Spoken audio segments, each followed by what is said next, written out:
For WeAreSC, I'm Lyndsey Lopes here with our very own Carson Marsh and WeAreSC columnist Greg Katz.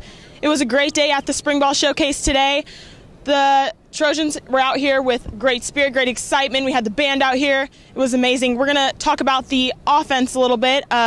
Greg, can you give us a little bit of a review on the offense? What about that rotation for the QBs? How are they looking? Well, I thought that, all the quarterbacks look good. What I liked about it is JT looked on the money. There's no doubt about it. This offense really fits him. But the other three were all good as well. What I liked was Sears. He gave up pick 6 to Drake Jackson, but the next play he came back and threw a long touchdown pass, so he wasn't fazed. I thought that, in the case of Sears, he would run out of the pocket and did a fine job of keeping the defense honest. I thought that Fink was exceptionally athletic. I thought he got out of the pocket. He made some very good decisions. And I think this probably the surprise, who shouldn't be a surprise anymore, is the young quarterback Keaton Slovis from Arizona. Obviously, he is not a freshman like you're used to seeing. He is, if you didn't know that he was a true freshman early enrollee, you'd say, who's that guy? He's going to be a tremendous quarterback down the line. I thought the offensive line did a relatively good job. One of the things I noticed were the giant splits between linemen, which gave the appearance that maybe the defensive line could get through it and sack them. But the plays get off so fast. Now, Clay Helton said he liked the speed of the quarterbacks, the offense in general. He said he expected a 60-40 ratio pass to run. I thought the wide receivers did what we expected them to do. I thought the real eye-opener, though, again, is Marquise Stepp, who literally exploded off the right side for a 50-yard-plus touchdown run. Now, one of the surprising things to me was that at the end, he had some top-end speed, that he wasn't tackled from behind, which I think also inspired Stephen Carr to run even harder, because Stephen wants that starting spot as well. Coach Helton was saying, throughout this week that he never wants any individual on the team to feel comfortable in their spot. Do you definitely see that competition kind of paying off amongst the team? Well, I think you're right. I think that what we see here is when you have 4 quarterbacks who are all functional, 3 running backs that are exceptional.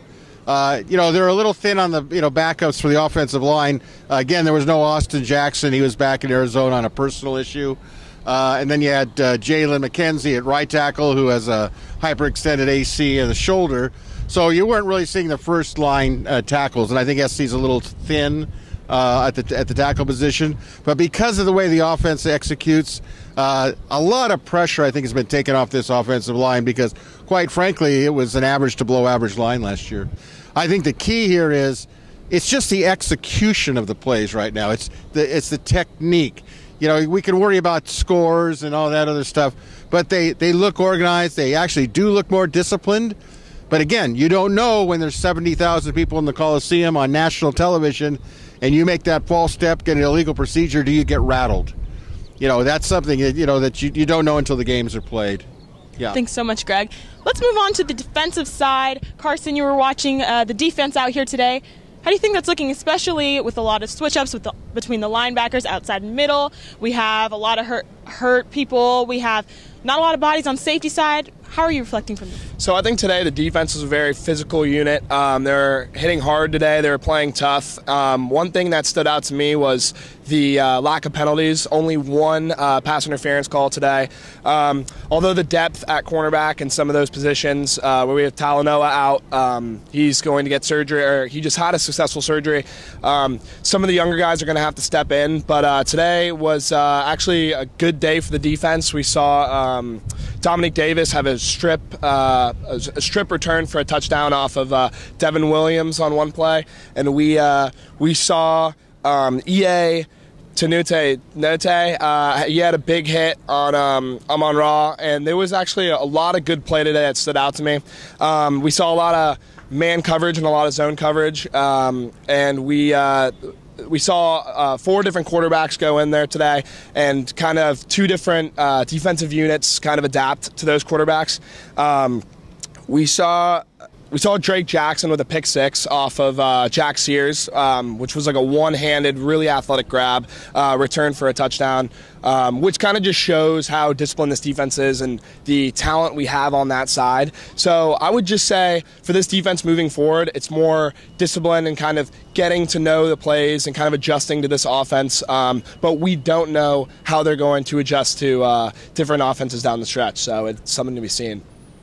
What about the freshman showmanship, especially on that defensive side? Well, so, yeah, Drake is a true freshman, and we have a lot of freshman talent on the defensive side of the ball, but it's crazy to think that he's basically still in high school and he's out here in spring basically just tearing it up on the field and kind of just being a role model for some of the other guys, even older guys. So it's great to see that. So like Greg said, we only can see the defense going up against our own offense, so we don't know how they're going to adjust down the stretch. But with the talent on the offensive side of the ball, especially Amon-Ra, who could be an NFL player, we see how the cornerbacks adjust to this, and his level of play and competitiveness, especially on the likes of Pittman and Vaughns, we see their physical play. So just with the defense adjusting to those type of players, I'm pretty confident down the stretch that this team will be able to adjust to other Pac-12 offenses, but it's definitely something that is yet to be seen. But what we saw in the spring showcase today definitely highlights the strong play of this defense moving forward. Lyndsey Lopes for Greg Katz and Carson Marsh. You've been watching WeAreSC.com.